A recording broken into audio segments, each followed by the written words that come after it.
속보입니다. 미 펜타곤에서 한국 무기 도입을 전격 검토하고 있습니다.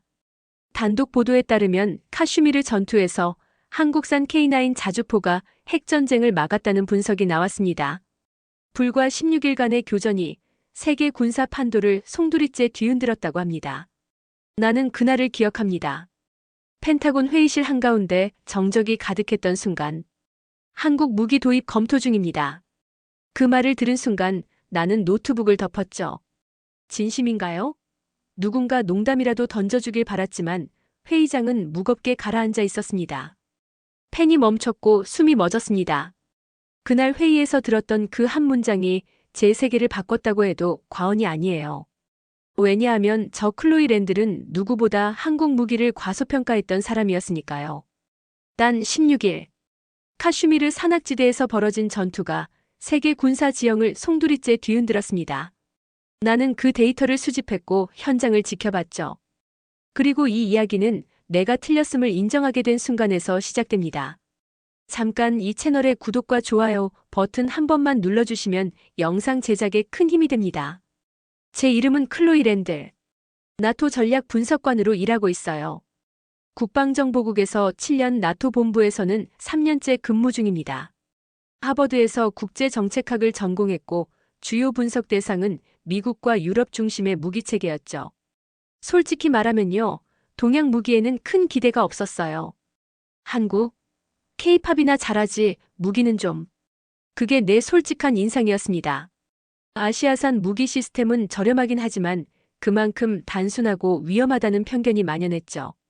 저도 그 시선을 완전히 벗어나진 못했어요. 하지만 그날 모든 게 바뀌었습니다. 2025년 4월 22일 카슈미르 지역. 인도와 파키스탄이 라인 오브 컨트롤에서 충돌했습니다.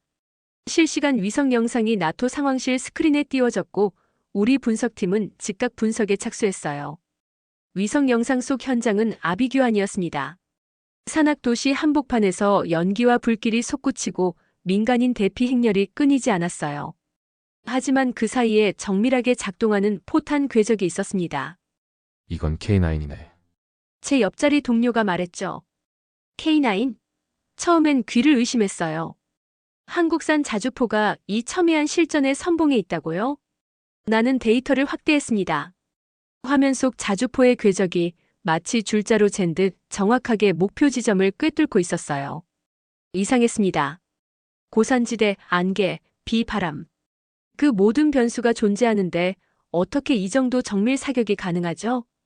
보통이라면 수직 편차가 커지고 포탄이 바람에 휘어져 목표를 비껴나가야 합니다. 하지만 K9의 사격은 마치 기계처럼 오차 없이 떨어졌어요. 그날 밤 나는 데이터를 다시 돌려봤습니다. 그리고 믿기지 않는 숫자를 보게 되었어요. 명중률 94.4%. 우리가 잘못 계산한 거 아냐? 마이클이 중얼거렸죠. 저도 고개를 갸웃했습니다. 이건 거의 실전이 아니라 시뮬레이션 수준이었거든요. 타국 장비의 실전 명중률이 보통 70% 초반, 최상급 장비도 85%를 넘기기 어렵다는 걸 생각하면 이건 말도 안 되는 수치였어요. 하지만 다음 날 아침, 실전 영상이 도착했을 때 모든 의심은 사라졌습니다. 영상 속 K9 바지라는 격발 직후 반동을 안정적으로 흡수했고 포신은 곧바로 다음 목표를 향해 정확히 재조준됐죠. 연속 발사, 재장전 속도, 후속 타격까지 모든 게 교과서처럼 완벽했어요. K9의 성능은 더는 부정할 수 없었죠. 하지만 나토는 숫자만으로 움직이지 않아요. 우리는 데이터와 영상만으로는 어떤 결정도 내리지 않죠. 이제 우리는 이 데이터를 들고 공식 평가회의에 들어가야 했습니다. 한국산 무기를 처음으로 테이블 위에 올려놓는 그 회의였어요. 그리고 나는 예상보다 훨씬 더 거센 조롱을 마주하게 됐죠. 실전 영상이 재생되자 회의실의 공기가 확연히 바뀌었습니다. 조명 아래 앉은 전문가들은 일제히 고개를 들었고 시선은 곧 스크린에 고정되었죠. 저는 숨을 들이마셨습니다. 이제부터는 숫자가 아닌 현실이 말해줄 차례니까요. 카슈미르, 고도 3200m. 회색 안개가 짙게 깔린 계곡 위로 포탄 하나가 날아갔습니다. 정확히 32초 후 타깃의 중심을 꿰뚫었고 파편이 터져나왔습니다. 이어지는 장면은 망설임 없이 두 번째, 세 번째 사격을 보여주었어요. 저는 숨을 삼켰습니다. K9 바지라가 마치 살아 움직이는 유기체처럼 작동하고 있었기 때문이에요. 조준과 발사, 반동 흡수, 재조준까지. 그 모든 동작이 흐트러짐 없었습니다. 너무도 정밀해서 오히려 낯설 정도였죠. 정확했습니다. 잔혹할 정도로 정확했어요. 5분짜리 영상이 끝나자 회의실은 숨죽인 정적에 잠겼습니다. 아무도 입을 열지 않았고 자주포라는 기계가 인간의 호흡처럼 정교하게 움직일 수 있다는 걸 처음 본 듯했죠. 저는 고개를 돌려 주변을 살폈습니다. 독일 분석관은 손에 쥔 펜을 무의식 중에 비틀고 있었고 프랑스 대표는 안경을 벗은 채 잠시 눈을 감고 있었어요. 이 순간 그들이 가장 듣고 싶지 않은 단어가 무엇일지 저는 잘 알고 있었습니다. 그 단어는 스크린 오른쪽 하단에 선명히 적혀 있었죠. 한화에어로스페이스. 대한민국. 박주연은 차분하게 마무리 발언을 시작했습니다.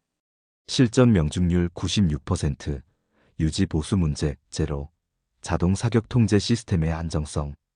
간결하게 이어지는 설명 뒤에 그는 마지막으로 한 문장을 남겼습니다.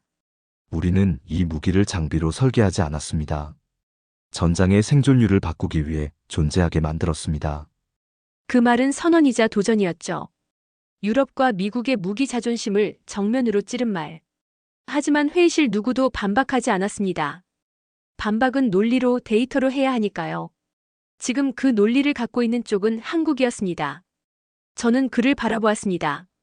말없이 그저 감탄만으로요. 그가 회의실에 들고 온 건 고작 USB 하나였지만 그 안에는 하나의 세계관을 흔들 수 있는 진실이 담겨 있었죠. 그 순간 모두가 느꼈을 겁니다. 이제 더 이상 한국을 조립국가로 취급할 수 없다는 사실을요. K9의 포신이 겨눈 것은 적의 위치가 아니라 세계 중심을 향한 통렬한 메시지였습니다. 회의는 조용히 정리되었고 다음 안건이 공지되었습니다. 미국 팔라딘 시스템과 K9의 성능 비교 분석. 그런데 이상하게도 더 이상 조롱도 웃음소리도 들리지 않았습니다. 모두가 K9을 그리고 한국을 다시 보기 시작한 것이었죠. 그날 이후 분위기는 확연히 달라졌습니다. 나토 내부 회람 문서에는 K9 바지라 성능 검토 보고서가 우선 배포되었고 각국 무기 평가관들이 해당 문건을 요청하기 시작했어요. 단 하루 만에 한국이라는 이름이 주요 검색어 상위권에 올랐죠. 저는 혼란스러웠습니다. 이렇게까지 빠르게 흐름이 바뀔 수 있는 걸까요? 단지 실전 영상 하나로. 하지만 그 혼란은 곧 데이터 앞에서 잠잠해졌습니다. K9이 만들어낸 수치는 단순히 좋다는 차원이 아니었습니다.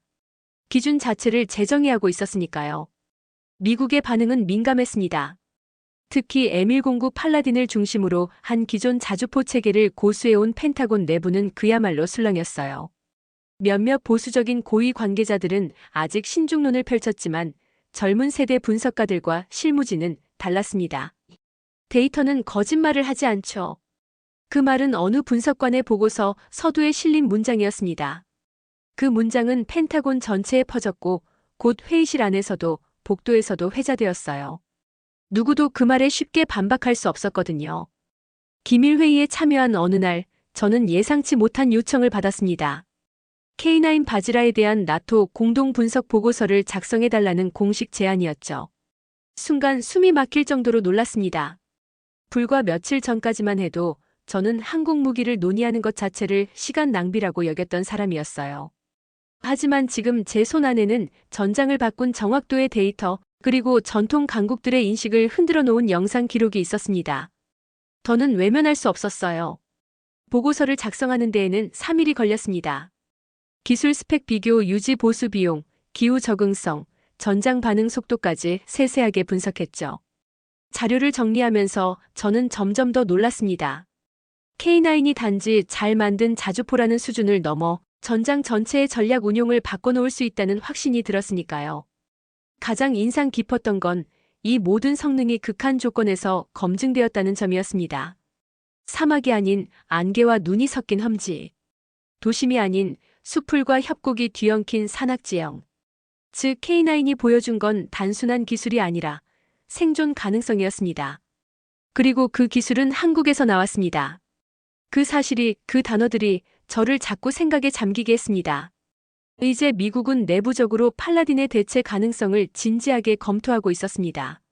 로비스트들과 방산업체들의 움직임도 포착되었고, 동시에 한화 디펜스라는 이름이 처음으로 미국 전략 파트너 목록에 올라왔어요. 그리고 어느 날 제가 작성한 보고서에 미 국방부 서명이 추가된 채 다시 돌아왔습니다. 그것은 단순한 피드백이 아니라 실질적 행동 지시였죠. K9 성능, 미군 내 테스트 제안, 현장 테스트 시나리오 요청. 그 문장을 보는 순간 저는 진심으로 깨달았습니다. 이제 한국 무기가 단지 옵션이 아니라 선택지가 되었다는 것을요. 이제 세계는 움직이고 있었습니다. 그리고 그 중심에서 한국이 흔들고 있었어요. K9 바지라에 대한 테스트가 공식적으로 제안되었을 때 저는 더 이상 단순한 분석관이 아니었습니다.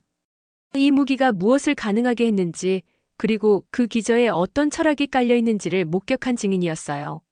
미국 내 실무진들은 이제 궁금해하기 시작했습니다. 단지 높은 명중률 때문이 아니라 어떻게 이런 무기가 한국에서 만들어졌는지, 그 배경이 무엇인지 알고 싶어 했죠. 몇몇은 직접 한국 방산 기업과의 접촉을 원했고 더 깊은 기술적 미팅을 요청해 왔습니다.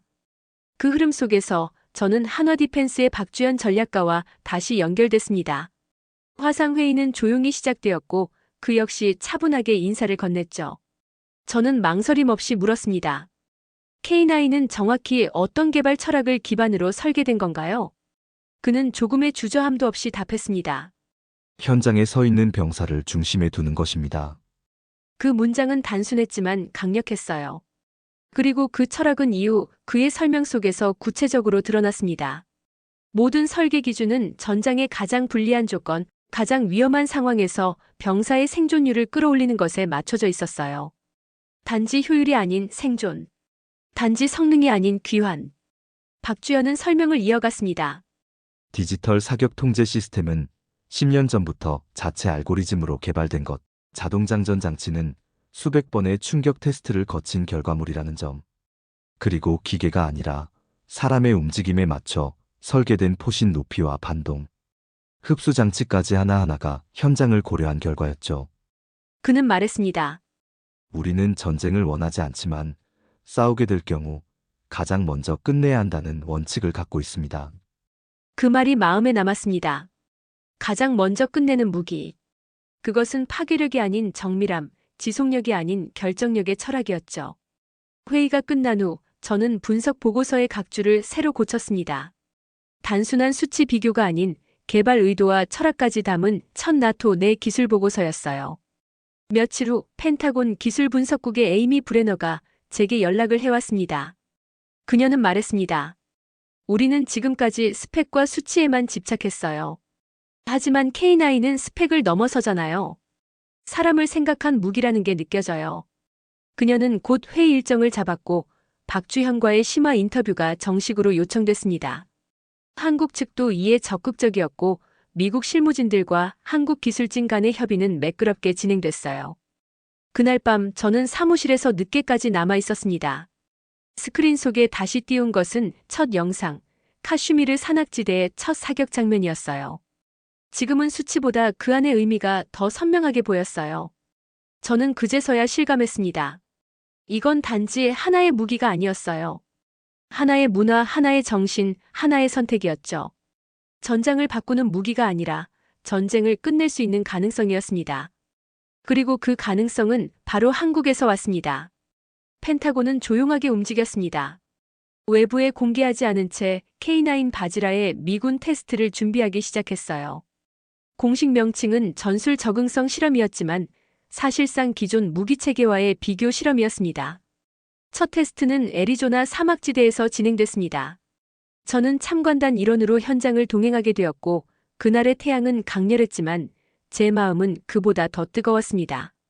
미군 사격 훈련장에서 K9 바지라가 모습을 드러냈을 때 일부 병사들이 소곤거리는 소리가 들려왔어요. 이게 한국에서 왔다고.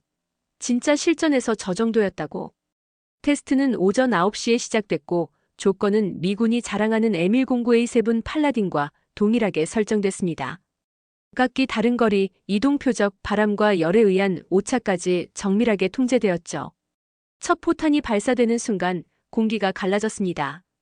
K9은 한치의 망설임도 없이 타겟을 꿰뚫었고 이어지는 연속 사격에서도 오차 범위는 1.2m 이내였어요. 미군 장비평가 담당자는 말없이 고개를 끄덕였고 현장 엔지니어는 수첩을 꺼내 메모하기 바빴습니다. 팔라딘은 역시 노련하게 임무를 수행했지만 기동성과 연속 사격에서 K9과 비교해 확연한 차이를 보였습니다. 특히 반동 억제력과 자동장전의 안정성은 현장에서도 감탄을 자아냈죠. 저는 다시 한번 확인했습니다. 이건 단순한 성능 비교가 아니었어요. 전통의 자존심과 신흥 기술력 사이에서 미래를 택할 수 있느냐는 질문이었습니다. 그날 저녁 저는 내부회의 보고서 초안을 작성했습니다. 제목은 이렇게 시작됐어요. 예상보다 뛰어난 것 이상입니다. 한국산 K9은 이미 검증을 끝냈습니다. 보고서가 공유된 다음 날 NATO 유럽 지부에서도 반응이 왔습니다. 독일, 노르웨이, 폴란드가 동시에 K9 성능 자료 요청을 보내왔고 프랑스조차 내부 검토를 시작했다고 했죠. 회의실 안에서도 분위기는 달라졌습니다. 몇 주 전만 해도 한국 무기를 언급하면 피식 웃던 인물들이 이제는 기술 질문을 쏟아내기 시작했어요. 어떻게 이 정도의 반동 안정성을 확보한 거죠? 자동장전 시스템의 유지 주기는 어느 정도인가요? 질문은 구체적이었고 관심은 진지했습니다. 박주연 전략가는 화상회의를 통해 한 문장으로 그 모든 질문을 정리했죠. 우리는 병사의 움직임을 기계보다 먼저 고려합니다. 그 말에 회의실은 다시 조용해졌습니다. 기술이 아니라 철학이 말하고 있었기 때문이에요. 저는 점점 확신하게 됐습니다. K9은 단지 하나의 장비가 아니었습니다. 그것은 한국이라는 나라가 선택한 방식이었고 전 세계가 다시 돌아보게 만든 가치였어요. 그날 밤 미 국방부 고위 관계자의 짧은 메시지가 제게 전달됐습니다. 팔라딘 업그레이드, 한국 기술을 기준으로 재검토. 모든 것이 바뀌고 있었습니다. 그리고 그 중심에는 여전히 조용히 한국이 있었습니다. 애리조나 테스트 이후 K9 바지라는 단순한 검토 대상을 넘어서 도입 후보로 공식 분류되었습니다. 이건 단순한 행정 용어가 아니었어요. NATO 내부 문건에는 선택적 우선 배치 무기라는 새로운 표기가 등장했고 이는 사실상 예비 구매 검토 절차를 뜻하는 말이었습니다. 제가 속한 NATO 전략국에서도 분위기가 급변했습니다. 연달아 열리는 회의에서 K9은 빠지지 않는 주제가 되었고 각국 대표들은 기술 성능보다 더 깊은 부분을 묻기 시작했어요. 어떻게 이런 무기가 가능했죠? 한국은 어떤 전장을 상상하고 이 무기를 만든 거죠? 그 질문은 단순한 궁금증이 아니라 존경에 가까운 감정이었습니다. 한국이라는 국가가 가진 기술력의 깊이, 그리고 그 안에 깃든 전장의 철학. 그걸 이해하고 싶다는 시도였죠. 그 즈음 NATO 소속 여러 국가에서 공식 문의가 들어오기 시작했습니다. 독일은 기존 자주포 교체 사업의 주요 후보로 K9을 지정했고 노르웨이와 에스토니아는 추가 도입 검토에 착수했어요. 폴란드는 이미 운용 중인 K9 성능에 대해 공식 보고서를 작성해 공개했습니다. 보고서 제목은 이렇게 시작됐습니다. K9은 단순한 무기가 아니다. 전장을 바꾸는 전략 그 자체다. 그 문장을 처음 읽었을 때 저는 숨을 들이마셨습니다. 단 한 번의 실전이 전 세계의 군사 전략 패러다임을 흔들고 있었던 거예요. 미국에서도 마찬가지였어요. 팔라딘 업그레이드 프로젝트는 공식 중단되었고 그 예산 일부가 한화 디펜스 협력 기반 기술 이전이라는 항목으로 이동됐습니다. 이건 상징적인 일이었습니다. 미국이 자국 무기의 근간을 타국 기술로 보완하겠다고 선언한 것은 전례 없는 일이었거든요. 저는 그런 변화의 한가운데 서 있었습니다. 매일같이 날아드는 문의와 회의 속에서 저는 이 무기가 단순한 수치가 아닌 사람을 위한 무기라는 걸 되새기고 또 되새겼어요. 어느 날 라지브 싱 대령으로부터 메일이 도착했습니다. 카슈미르 전장에서 K9을 지휘했던 바로 그 인도군 장교였죠. 메일은 짧았지만 강력했습니다. 그날 이후 우리 부대에서 단 한 명의 희생도 없었습니다. 그 이유는 단 하나 K9 바지라입니다. 그 문장을 읽고 나서 저는 한동안 아무 말도 할 수 없었습니다. 기술은 생존을 만들고 생존은 감사를 낳고 그 감사는 결국 존경으로 이어진다는 걸 처음 느꼈어요. 한국이 만든 K9은 이제 세계 각지에서 이름을 올리고 있습니다. 단지 무기의 이름이 아니라 신뢰의 이름으로요. 그리고 그 중심엔 늘 조용히, 단단하게 한국이 서 있습니다. 그날 이후 K9 바지라는 대한민국 무기라는 표기를 넘어서 국제전략 자산으로 제정이 되었습니다. 나토 전략사령부는 K9을 훈련 교범의 기준 장비로 채택했고 유럽 각국은 자국 병사들의 훈련 과정에 K9 운용 교육을 포함시키기로 결정했죠. 저는 그 회의에 참석하고 있었습니다.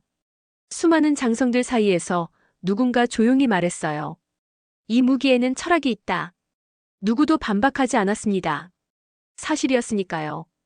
그 철학은 전장을 지배하는 것이 아닌 그 전장을 살아서 빠져나오게 하는 무기. 그리고 그것이야말로 가장 강한 억제력이자 가장 위대한 기술이라는 걸 모두가 받아들이고 있었습니다. 몇 주 후 대한민국 국방부는 저를 정식 초청했습니다. 나토 분석관으로서 최초로 K9 개발 본부를 직접 방문하게 된 것이었죠. 인천공항에 내린 날 저는 깊은 숨을 들이마셨습니다. 낯선 땅이지만 전혀 낯설지 않은 이름. 그 중심에는 늘 조용히 단단히 자리를 지켜온 사람들이 있었습니다. 한화디펜스의 생산 라인은 놀라웠습니다. 기계가 돌아가는 소리보다 더 인상 깊었던 건 작업자들의 눈빛이었어요. 그들은 무기를 만들고 있는 게 아니라 누군가의 귀환을 준비하고 있다는 사명감으로 움직이고 있었습니다. 박주연 전략가는 말했습니다. 우리가 만든 건 단지 자주포가 아닙니다. 그건 한국이라는 나라가 전쟁을 어떻게 바라보는가에 대한 응답입니다. 우리는 침묵하는 강함을 믿습니다. 필요할 때 단호하고 그렇지 않을 때는 조용한 무기. 그 말을 듣고 저는 깨달았습니다. 그래서 이 무기는 정확했던 겁니다. 그래서 이 무기는 존중받았던 거죠. 한국은 소리 없이 준비했고 조용히 증명했습니다. 그리고 마침내 세계가 고개를 끄덕였습니다. 몇 달 후 나토 본부에서는 공식 발표가 있었습니다. K9 바지라는 나토 공동 전략 자산으로 등록되었고 일부 부대는 2026년부터 실전 배치를 시작하기로 결정됐습니다. 그 순간 회의실에서는 박수가 터져 나왔습니다. 단순한 형식이 아니라 진심이 담긴 찬사였어요. 그리고 저는 그 박수 속에서 단 한 가지 생각을 하고 있었습니다. 세상은 결국 진실에 반응한다. 그리고 그 진실은 한국이라는 나라가 보여준 겸손한 강함이었다는 것. 이제 세계는 한국을 다시 바라보고 있었고 그 중심에는 여전히 흔들림 없이 K9이 서 있었습니다. 그 포시는 지금도 침묵 속에서 단 하나의 메시지를 전하고 있습니다. 우리는 조용하지만 결코 작지 않다. 잘 들으셨나요? 오늘의 이야기는 여기까지입니다. 단 16일 카슈미르의 전장이 세계의 시선을 바꿨습니다. 묵묵히 실력을 쌓아온 한국의 기술력은 이제 나토와 미국 그리고 전 세계가 인정하는 새로운 기준이 되었죠. K9 바지라는 단지 강한 무기가 아니었습니다. 사람을 지키기 위해 만들어진 무기, 전장을 끝내기 위한 억제력 그리고 신뢰라는 이름의 기술이었습니다. 그 중심엔 한국이 있었습니다. 조용했지만 흔들림 없이. 그 침묵이 이제 세계의 언어가 되고 있습니다. 지금까지 감동을 전하는 기차 감동 추추였습니다. 구독과 좋아요 그리고 알림 설정도 꼭 부탁드립니다. 다음에도 더 좋은 이야기로 찾아뵙겠습니다. 감사합니다.